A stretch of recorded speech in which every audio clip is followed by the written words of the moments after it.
Hi guys, I'm Dave in real life and welcome to this Break It Down Smackdown edition video. Yes, like we did Monday Night Raw, we are going to break down this week's Smackdown. And yeah, this show, divided opinion for sure. There are a lot of people what enjoyed this show and a lot of people what didn't enjoy this show. A lot of people, though, are unhappy of how Julia is being booked. We will get to that in a short while, but obviously we're going to talk about biggest talking point. We have got 5 talking points to talk about in this video, and plus we'll do a little bit of a wrap up at the end. But obviously the biggest talking point is Drew McIntyre getting suspended.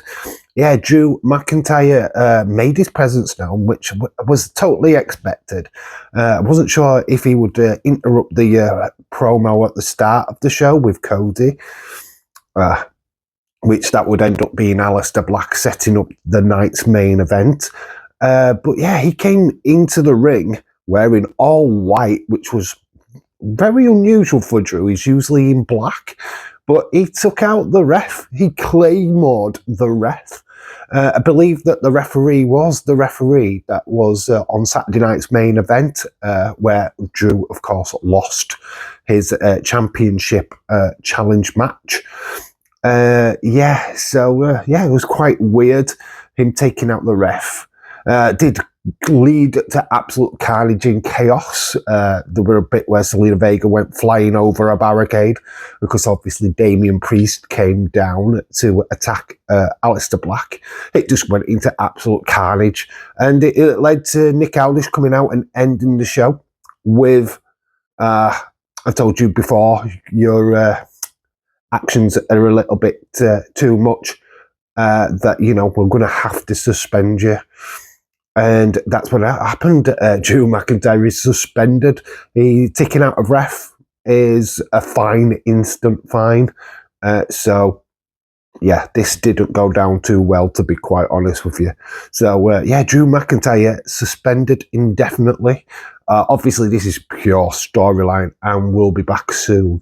But does look like we're leading to yet another match between Drew McIntyre and Cody Rhodes, which is a shame, really, because I do want them to move away from this, because obviously Aleister Black would be a nice, worthy opponent for Cody, and a feud that I'd be fascinated with, because obviously there is history there with AEW.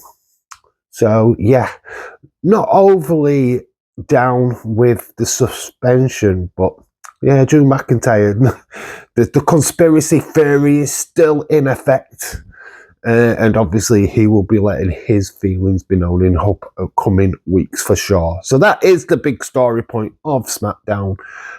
We do have a new champion. Yeah, this is where people are soured on. The point number 2 is Chelsea Green is your new women's US champion, beating Julia in a very, very short match. I think it lasted about 2 minutes. It wasn't blown away by the match itself, but unexpected title change, I've got to admit. So now Chelsea Green is a double champ. She's mixed tag team champions with Ethan Page, who was in attendance. He was at ringside. Yeah, it was just carnage. Obviously, Chelsea Green using the ropes as a leverage. Referee did not see it. He counted the 3. Yeah, a lot of people are pissed because they think that Julia has been underbooked. Hopefully now we start doing something with Julia. I do think she was misused in the mid-card. I think she's better than mid-card. I think she should be challenging for the top title. Julia versus Jade could be quite interesting. Just getting Julia up into that main title scene would be quite interesting. Turning her face is what I've heard. Could be a fascinating idea. So yeah, maybe we do that. Maybe turning Julia her face could be a plan. But yeah, obviously a lot of people down on the result. Not particularly down on Chelsea Green winning. I mean, we can see the merits of why Chelsea Green won. Obviously, Nikki Cross has been showing quite an interest in that US Championship, and Chelsea Green would be the ideal opponent for Nikki Cross. obviously we know that Chelsea Green is very comedic, has some great reactions, especially look at the Boogeyman reactions from Halloween shorts that they've been doing this year. So yeah, I'm pretty down for Chelsea Green being champion if Nikki Cross is the next challenger. Hopefully we don't screw this up, WWE, because I feel like we've got something good here. And yeah, it's not blown me away. I think it could have been executed a lot better. But, you know, it is what it is. That is Chelsea Green is your new US champion. She's got back her gold. Point number 3, Nia Jax has got friends, or at least a friend. She's got a friend. And it is very unlikely friendship as well, because it's Lash Legend. These two had a banger on NXT only about a month ago, and apparently that banger has led to them forming some kind of friendship. Better the devil you know than the devil you don't, I guess, is what we're looking at here. Yeah, Nia and Lash Legend together. This helped, of course, Nia defeat Charlotte Flair and her nipples. Let's talk about that for a minute. That, yeah, Charlotte Flair's ring attire was a little bit questionable.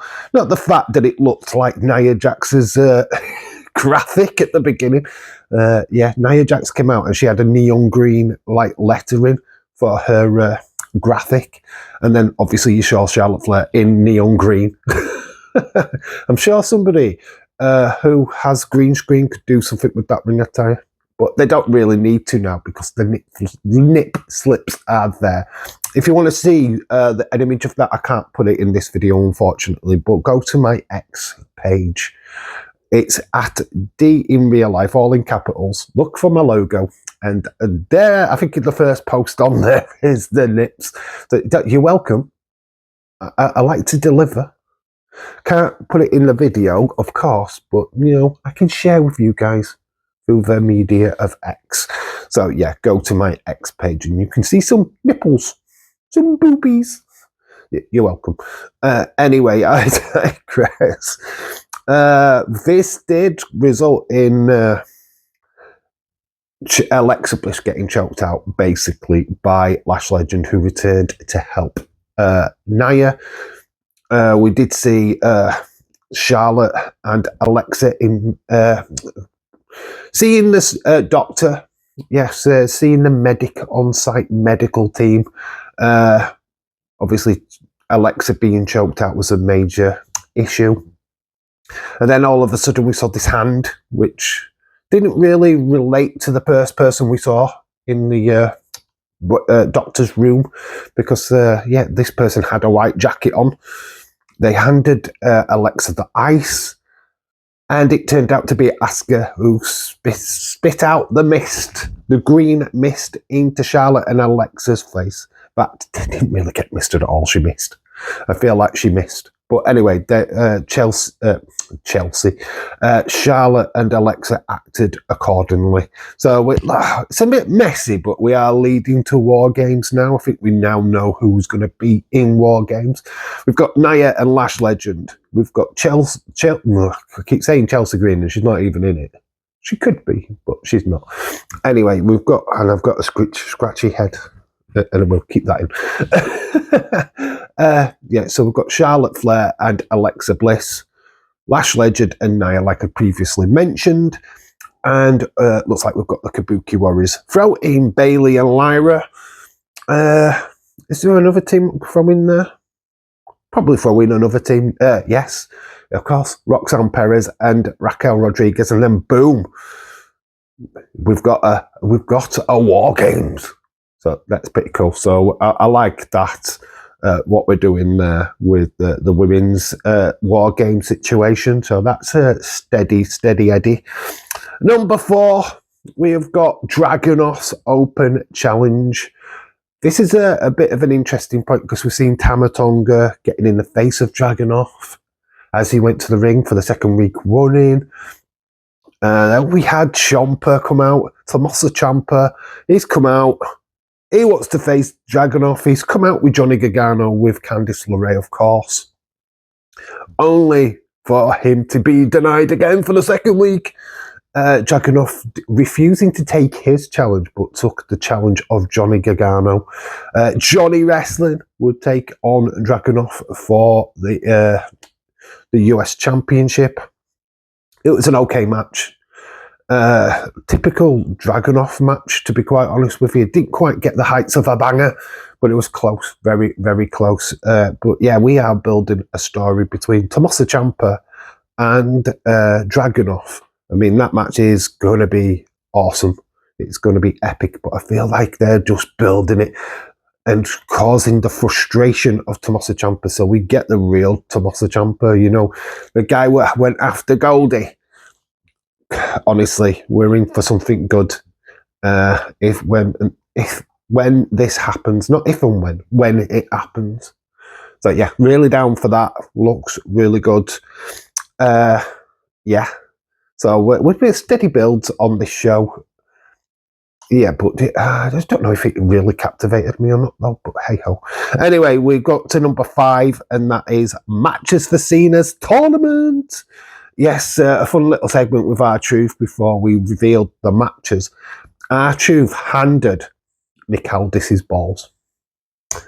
Nick Aldis had hold of R-Truth balls for quite some time, and he looked like he was fondling his balls at one point. Definitely playing with them. Thought that was a very fun segment. And obviously R-Truth, dressed up in his John Cena attire, wanted to include his balls in the tournament draw. Only to Nick Aldis to say, your balls are already in. They're fully in. Yeah, fun. It's fun, isn't it? Just a little fun. Hopefully you enjoyed. Anyway, we got to the draw after that fun little moment with R-Truth. And we have got some matches. The Miz, the awesome one, is taking on main event.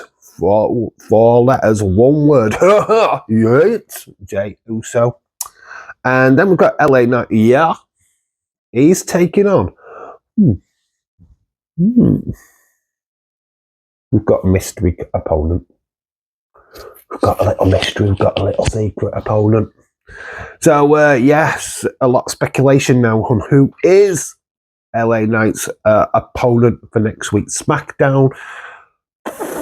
Got to say, see for somebody from outside of WWE, like from TNA maybe, or it's just somebody returning who we haven't quite seen in the last couple of weeks. So literally front runners are Randy Orton, 1, Joe Hendry, Nick Nemeth, Matt Cardona, or Obafemi. Obafemi could be the one. It's good to speculate, isn't it? Probably could have done a separate video on this, to be honest, but at the end of the day, it is what it is. So, yeah, I'm going to rule out Joe Hendry here, just because Gold Rush, and yes, I am blowing my nose, because that's what we do. I have got cold. That's just saying. If you think that the snivelling and that is annoying, I do apologise. I have a cold. My nose is constantly running. Anyway, I shouldn't have to explain that, but I just have.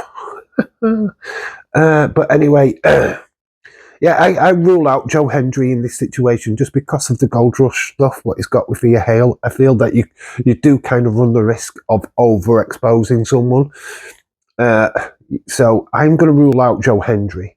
I think Randy Orton's probably the realistic one, because obviously he's on the payroll. But one I would like to see, or 2 I would like to see, I am totally ready for Matt Cardona, because I'm always ready for Matt Cardona. Always. Yeah. But then Nick Nemeth would be cool. I'm just looking at who would be cool for John Cena to face in his last match. Nick Nemeth would be a good one. That would be a great shout. But yeah, like I say, Obafemi, the future. Obafemi is definitely the future, right? He could do with the rub. He could do with a little run, and especially being on the main roster. So yeah, any of them I would be completely happy with. But like I said, we do know what the matches are. The Miz versus Jey Uso. And we've got LA Knight versus a mystery opponent. And Nick Aldis loves R-Truth's balls. There we go. There's other bits. Jade Cargill came out to the ring. This is not anything important. I thought these segments with her was okay. She has now proclaimed herself that she is that bitch, which we did kind of play a bit of a top Trump bitch moment, which was I thought was quite funny. Is because she's that bitch. Then as she's leaving, we've got the Queen bitch. So we've got a bit of Trumps. So she's got the bitch. Then we've got the Queen bitch. I just thought this was quite fun. And Jade was just trying to get in Charlotte's face, which I thought was quite fun because, like, Charlotte has been champion. She's worn that belt many times. So I've probably felt that this would goating the goat would be a bit of a bad move for Jade, but I think Jade was just trying to say that, you know, she is on the top of a mountain. She is not going to be pushed off by anyone. That anyone what thinks that they're big and brave enough can come and challenge her at any time. And we have got our first challenger actually next week on SmackDown. Oh my God, this match is going to be epic. It's going to be the biggest showdown. It's going to be like Godzilla versus King Kong. It's going to be like Big Daddy versus Giant Haystacks. Yeah, I do feel that last one, my American friends would have problems with. It's like, well, what now? A Big Daddy against a haystack? What the hell? Anyway, yeah, it is going to be Jade Cargill versus a B-Fab. Yeah, next week's SmackDown. Looks good, doesn't it? The match of the year. Watch it be a banger. Watch it be the match of the year. They'll take all the 5 stars from Dave Meltzer. You know it's coming. Anyway, I digress. We've had a lot of fun with SmackDown. Unfortunately, it didn't quite hit the heights that I thought it could have done. We did go into it doing an unmissable short video where I was looking forward to tonight's show. I'm still optimistic of what the future holds for SmackDown, but this show didn't deliver where I thought it should have done. Felt the matches were on a bit of a poor side this week compared to previous weeks. Good backstage segments. I mean, there was a bit with the MFTs. Obviously, Tala Tonga beating Ray Phoenix. I hadn't mentioned that match, actually, which I just have now. A bit of a beat down for Tala Tonga. I mean, we have to make him look strong, right? I never thought from the match being announced that Ray Phoenix was going to win. Was expecting some shenanigans from the Wyatts. We did see them backstage, but they're waiting. They're biding their time. With Eric Rowan taking a bit of leadership, stopping Dexter Loomis going after the MFTs. So that was interesting. Obviously, we're waiting for Uncle Howdy, Bo Dallas. Obviously, he's got a lot of family issues right now. So when that is all cleared up and, you know, Mike Fittunder is back on the mend and back at home and all that good stuff, we will see Tinker Taylor, Soldier Spy. I'm not making fun. Obviously, Bo Dallas back in WWE. So yeah, this all did combine in my score. I give it a 6.5, mainly because of the title change. It wasn't a great show, but it also wasn't a bad show either. I think it's very hit and missable. Some parts you needed to watch the highlights. I wouldn't watch the full show. I'd watch the highlights if I were you. If you haven't watched the full show, don't put you through the pain of the full 2 hours. There's plenty of highlight shows. I'll just be content on watching this. I'll just give you all the results anyway. Anyway, that is my break it down of this week's SmackDown. Let me know what you thought of SmackDown in the comment section below. Who do you think is LA Knight's mystery opponent? pop it down there.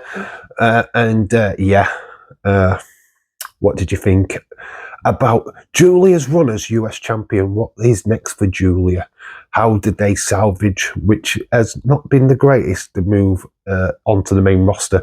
I mean, when you compare her to Stephanie Vaquer, it feels like they've totally left Julia on the wayside, so to say. So hopefully we can build on that in the future. Anyway, I digress. We are at the end of the video. Please slap a like on it. Please use that comment section accordingly. And if you're new, go on, subscribe. Go on, hit that cheeky subscribe button. It's free. And if you don't like the content, you can always unsubscribe like most people do. Oh, but hopefully I can convince you to stay. We are back live on Sunday. Dave's Super Sunday starts again this weekend. So make sure that you hit the notification bell so that you can be informed when I go live. But anyway, I digress again. I've been Dave in real life. You guys have been awesome. Until the next time, bye for now.